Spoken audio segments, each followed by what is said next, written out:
Why do I warn family members that their loved ones could have a very sudden decline in condition? I think this is a fair question.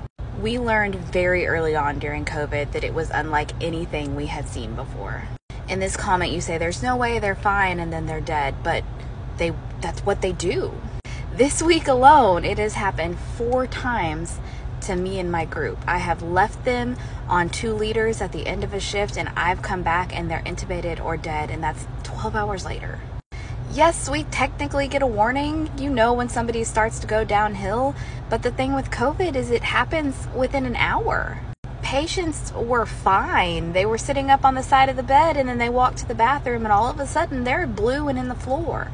After the first few times it happened, I just decided that it was better to let the families know that was a possibility. Most of these people are incapable of understanding how their mom or their loved one could walk into the hospital and then be dead.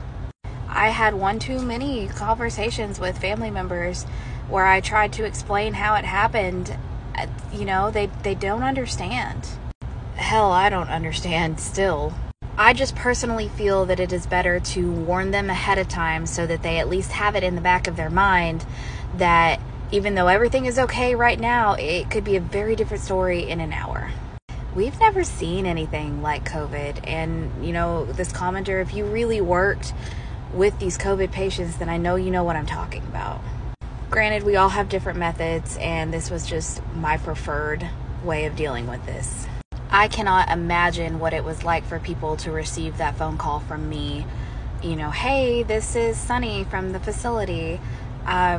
Unfortunately, your loved one has passed away. I know that they were fine an hour ago when you called and checked, but they're gone now and there's nothing I can do.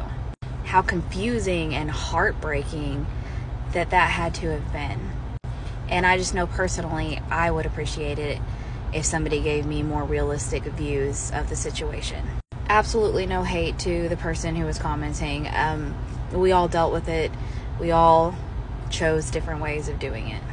I don't think there's any right or wrong way of dealing with all of this. When I left work this morning, I said, guys, I'm really tired. And one of my other coworkers picked up my sentence and she said, yeah, of leaving people okay at the end of your shift and coming back to them being dead.